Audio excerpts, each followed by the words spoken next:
Mr. Jackson? Excuse me, Mr. Jackson. Oh, hello. You Emily Dawes, right?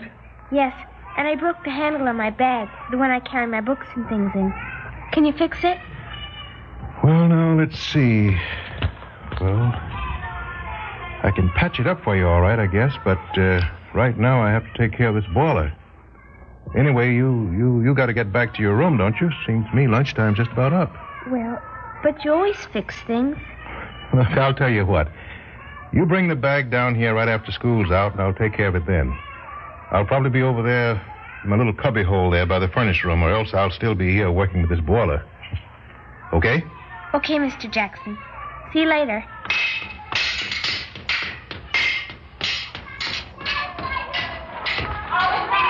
Sarah, you want to hear something, Sarah?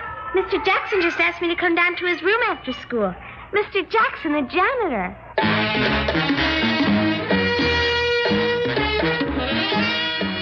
Theater 5 presents Mr. Frederick O'Neill in The Janitor.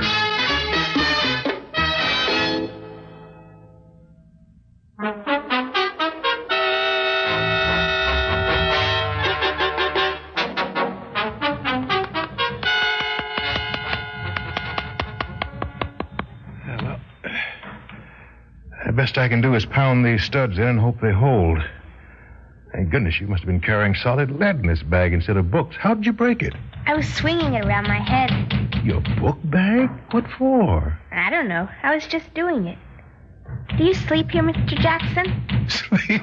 No, they let me out every evening, as long as I promise to come back the next morning.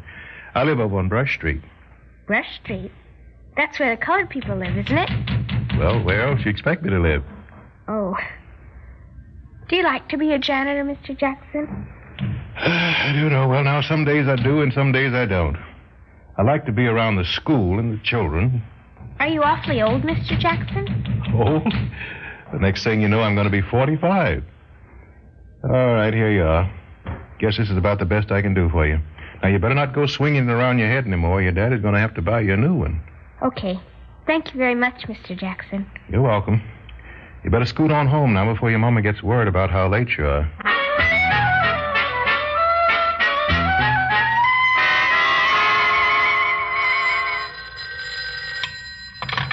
Hello?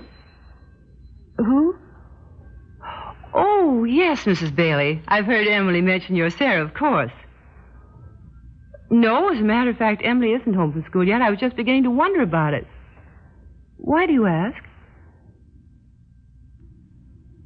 Oh, dear heaven. Oh, surely a thing like that couldn't happen. Not to Emily. Sarah says Emily definitely told her this man asked her to come down to his room after school. Well, I can't help worrying, Mrs. Bailey.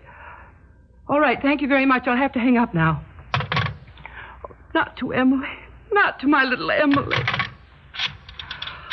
Oh, please, not to Emily. Oh, hello. I want to speak to Mr. Dawes, please. Hello, Harry. This is an emergency. Emily's in trouble.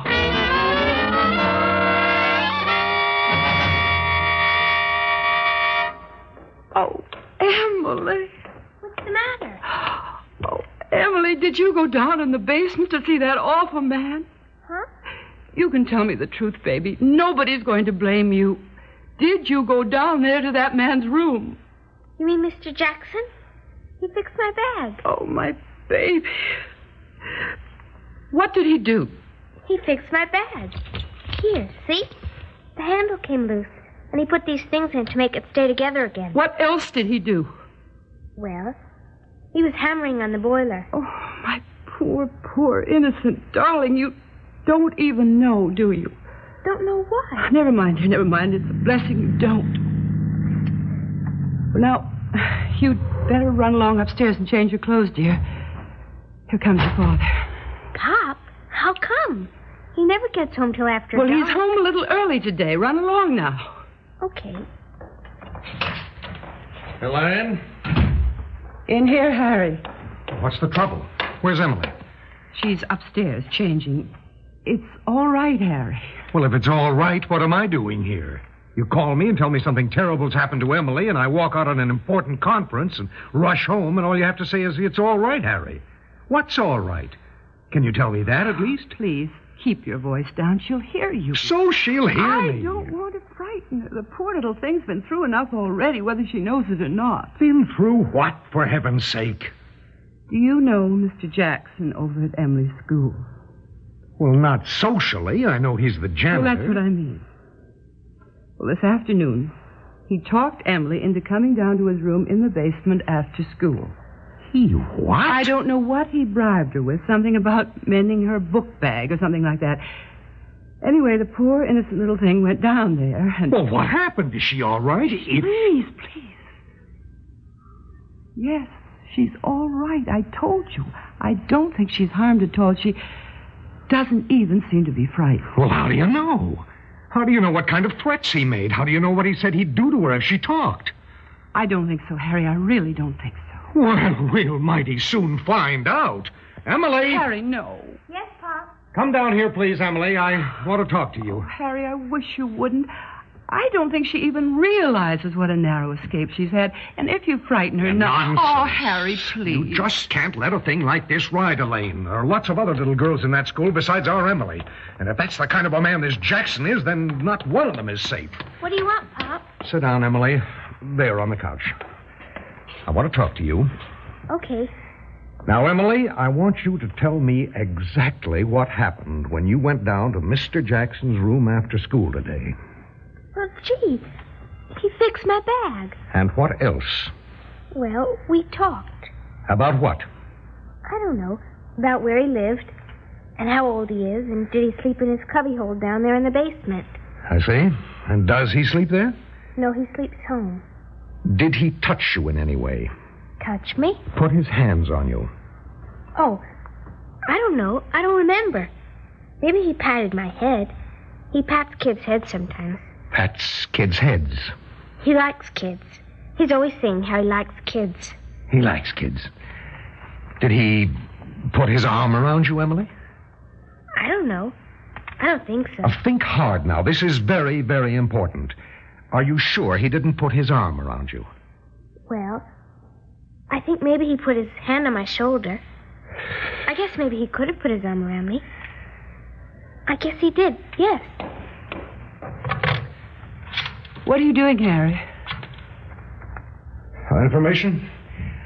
I want the number of Mr. James Hunter. He lives somewhere in the Wheatley section. I don't have the exact address. Yes, thank you. You're calling the principal? Gee whiz, Pop. Do you think you should, Harry? Yes? Yes, information. That's the one. Thank you. Yes, Elaine, I think I should. I very definitely think I should. Now, you just be quiet. Is this Mr. Hunter? Mr. Hunter, my name is Harry Dawes. I'm Emily Dawes' father. Yes, in the 4th grade.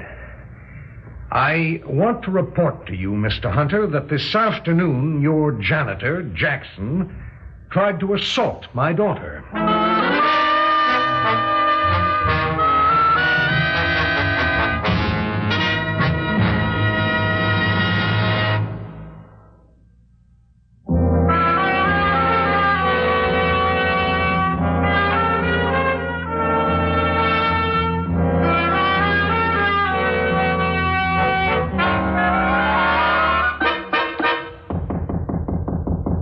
Come in. Oh, young Andy Stedman told me you wanted to see me, Mr. Hunter. Yes. Come in, Jackson. Sit down. Thank you, sir. Hope it won't take long, though. That boiler's acting up again. I don't think I ought to leave it too long. You know, Mr. Hunter, I think before school starts next year... We can talk about that another time. Okay, Mr. Hunter. Jackson, how long have you been janitor here? Oh, well, it's going on 19 years now. It's the only job I had since I came out of the Army. And I've been the principal now for 8 years. Taught 5th and 6th grades before that. I've been here altogether almost 13 years. Yes, time flies, all right. Jackson, did you have a little girl down in your room after school yesterday afternoon? Well, yes, sir, I did. Little girl by the name of Emily Dawes, 4th grade, I believe. Busted the handle on a book bag and wanted me to fix it. Did you fix it? Well, best I could. It'll last a few more weeks if she don't mistreat it. What are you asking me about it for, Mr. Hunter? Because Mr. Dawes, Emily's father, called me last night and told me that you tried to assault his daughter. What? Assault his daughter? Well, that's not true, Mr. Hunter. I didn't get you in here to ask you if it was true. I don't think I have to. I got you in here to tell you that Mr. Dawes has made the accusation, and I can't ignore it. No, I guess not. She came downstairs to see me just about the time the lunch hour was up, and I was working on the boiler at the time, and she said a book bag had busted, and would I fix it? I told her it was just about the end of the lunch period, and she'd have to get back to her room, that I had to work on that boiler. But if she wanted to, she could bring the bag down to my cubbyhole after school, and I'd try and fix it for her then. Well, she brought it, and I fixed it, and I swear to you, Mr. Hunter, I never laid a hand on her, ever dreamed of such a thing. Yes, I know. But I have to suspend you until all this is settled, Jackson. Suspend me? I can't let you continue on here with this thing hanging over your head. On account of all the other little girls I might attack. Oh, you and I know it's absurd, Jackson, but you can't expect everybody else to agree with us. No, sir, I guess not. Will you be at home if I want to get in touch with you? Now, that I don't think I can promise. If you want to be sure I'll be handy in case you need me, Mr. Hunter, why don't you just get me tossed in jail?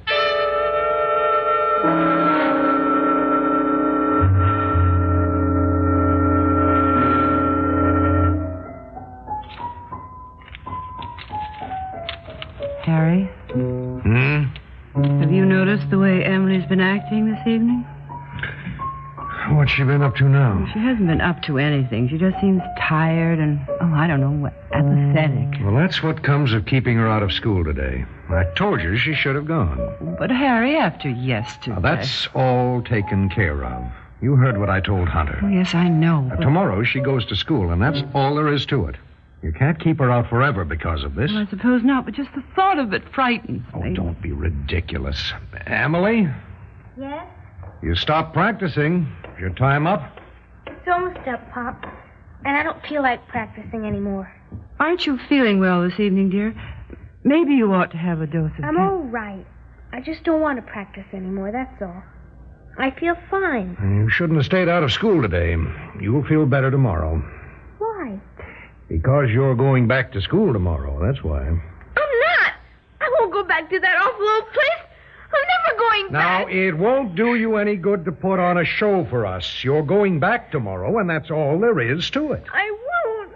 It's a terrible place, and the people are terrible. Emily, dear, all your little friends go there. They're not my friends. I hate them. I hate everybody in that awful old place. Oh, dear, wouldn't you know somebody'd have to come just now? Now, I want you to straighten up this minute, young lady. I'll have to see who it is. Can I go to my room, please? You'll go nowhere until we finish this. Now, you listen. Oh. Good evening, Mrs. Dawes. My name's Ernest Jackson. I'm the janitor over the school. Yes, I know. Well, is it all right if I come in? Well, maybe it would be better if you didn't right now. Emily's sort of... It's very important to me, Mrs. Dawes, and I think it's important to Emily, too, ma'am. She's a nice little girl, and I don't think all this is doing her any good. I know that, but... Yeah, well, I just have to insist, Mrs. Dawes. I'd like to speak to Mr. Dawes if I could, and to Emily, too. I just have to talk to Emily. Are they in there, Mrs. Dawes? I think I can hear them. Well, all right. You just have to learn that things like this must be faced. It doesn't do any good. Who are you? It's Mr. Jackson, Harry, from Emily's school. What do you think you're doing here? Well, I came to talk with you, Mr. Dawes, and with Emily. Well, of all the unmitigated gall, get out of here. I'll be glad to go, Mr. Dawes, but not until you listen to what I've got to say, you and Emily. Well, now, we'll just see about that. What do you aim to do, Mr. Dawes? Hit me? Well, go ahead if it'll make you feel any better. It won't hurt me much. After all I've been through today, well, I'd hardly notice a bloody nose. Emily, you go up to your room at once. Well, excuse me, sir, but Emily's got to stay down here and listen to what I've got to say. Look at her. She's frightened to death of you. No, sir. No, sir. I don't think so. Well, she's frightened, all right, but not of me. At least I don't believe so. Please let her go upstairs, Mr. Jackson. She's just a little girl. I'll stay if he wants me to, Mom. Thank you. Thank you. Is it all right if I sit down? You can sit down. Oh, thank you. Now, Emily, you've been in school how long now? 3 whole years, is that right? I guess so. Now, in all that time, did you ever see me acting mean to any of the children? I guess not. Yeah, you know very well now, don't you? Yes. And sometimes I have trouble with the grown-ups, the teachers and the principal and people like that. But I never had a minute's trouble with the children in all the time I've been there. And you want to know why, Emily? You want to know why? I guess so. That's because I love children. Not anything dirty or nasty like some folks seem to think. I just love children, that's all. I like to have them around me. Well, recess time's about the best time of all for me. I think I like it better than the kids do, even. I like to watch them play. You know, it's clean when children play. It's healthy. You know what happened to me today, Emily? Mr. Hunter sent me home from school. When it came recess time, I wasn't even there. I'm sorry, Mr. Jackson. Yes, I expect you are. But that's not quite enough. You see, you got to tell your daddy the truth. Oh, Mr. Jackson, don't be mad at me. Please don't be mad at me. Emily, what are you talking about? He didn't do anything. He wouldn't hurt me. Well, then, dear, why did you say? I didn't say. Everybody else kept saying, and all I ever said was yes, because that's what it seemed like everybody wanted me to say. But, Emily, little Sarah Bailey told her mother Mr. Jackson tried to get you to come down to his room. Because that's what I told her. It's my fault. I told her and I made it sound wrong. Oh, Mr. Jackson, please don't be mad at me. Oh, I'm not mad, Emily. How could I be mad at you? Well, I suppose we owe you an apology, Jackson. Well, Mr. Dawes, I'm going to ask you to come over to Mr. Hunter's house with me and tell him that.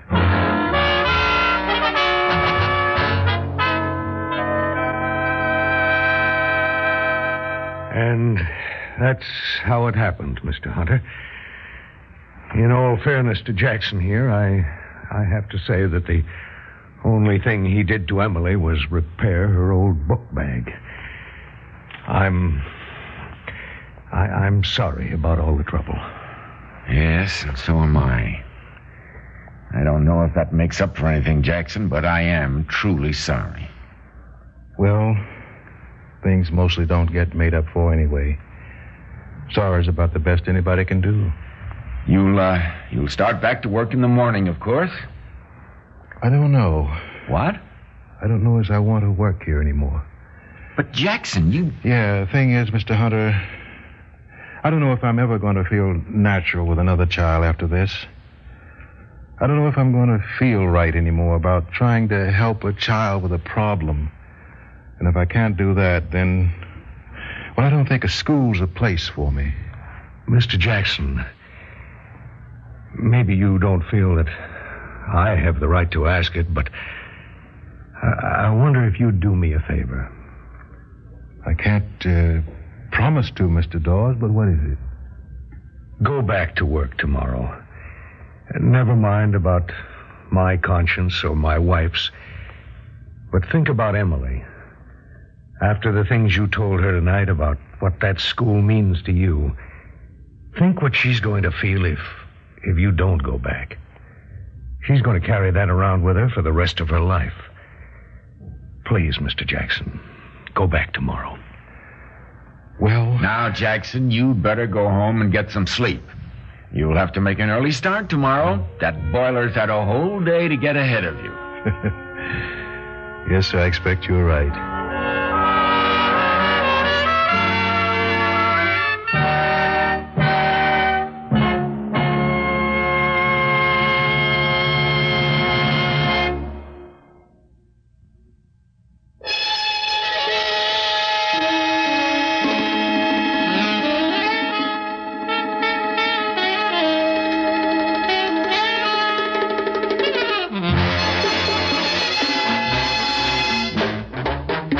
Theater 5 has presented The Janitor, written by Fielden Farrington, produced and directed by Ted Bell. In the cast, Frederick O'Neill, Susan Melvin, Court Benson, Grace Matthews, and Joseph Bell. Audio engineers Marty Folia and Neil Pultz. Sound technician Ed Begley. Script editor Jack C. Wilson. Original music by Alexander Vlastotsenko. Orchestra under the direction of Glenn Osser.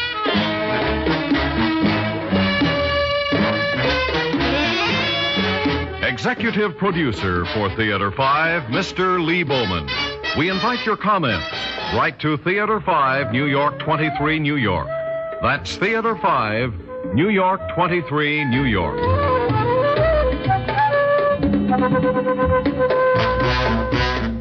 This is Fred Foy speaking.